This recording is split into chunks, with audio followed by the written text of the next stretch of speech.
fausse joie pour le clan Balkany. Alors que le tribunal d'Evry avait tranché en faveur de la libération de Patrick Balkany l'après-midi du lundi 30 mai, le parquet d'Evry a fait appel de cette décision.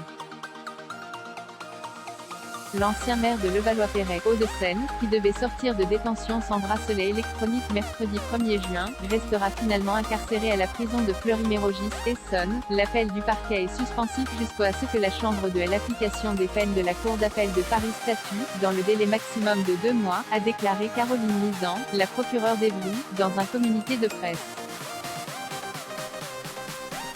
Pas d'aménagement de peine pour Patrick Balkany, il reste à Fleury-Mérogis alors que Patrick Balkany, qui a trouvé une excuse hallucinante pour expliquer la centaine d'incidents autour de son bracelet électronique, devait bénéficier d'un aménagement de sa peine de 5 ans pour blanchiment de fraude fiscale. Le parquet d'Evry a justifié cette rétractation par le fait que Patrick Balkany manifeste toujours son opposition au principe de sa condamnation, en dépit de son caractère définitif, ce qui augure mal du respect de la mesure d'aménagement de peine sollicitée.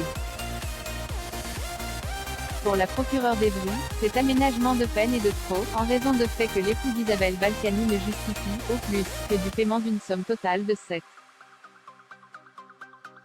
€ environ, depuis février 2022, alors que la dette fiscale dont il a la charge de la réparation s'élève à plus de 4 millions d'euros, a-t-elle déclaré dans le même communiqué de presse diffusé entre autres par l'AFP.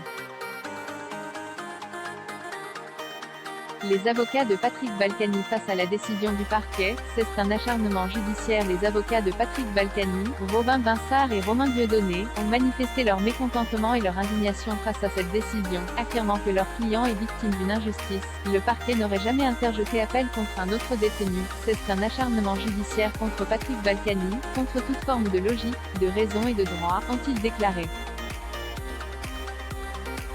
Tous deux ont déploré le maintien en détention de leur client de 73 ans qui a déjà purgé les 2 tiers de sa peine.